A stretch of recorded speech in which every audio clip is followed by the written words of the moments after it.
Look what I just received from Elizabeth Mott. This is the Thank Me Later Hair Primer, and it's a leave-in treatment for your hair.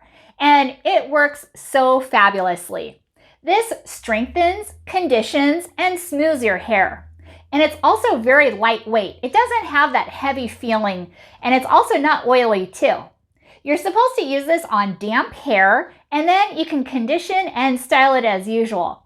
And what I did was I put it on half my hair, and the other half I didn't put it on. And I can actually feel the difference. And I'm sure with continued use, I'm gonna feel more of a difference as well. What this does is it smooths and polishes and shines your hair. And it's also very lightweight, which I really love. I don't like that oily, weighed down feeling.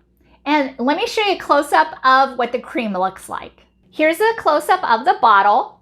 And it's nice because it also has a flip-up cap.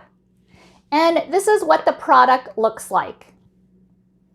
And it is also very lightweight, and you're supposed to use it right after you shower and your hair is damp.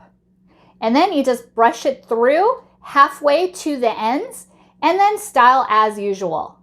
And this also smells fantastic. I absolutely love the fragrance. Another nice feature, this hydrates your hair as well. Perfect to use before using your heating products, such as blow drying your hair or curling it or straightening it too. And this comes in a 150 milliliter container, and it just works great. Definitely recommend it. Thank you so much for watching, and hope you found this video helpful.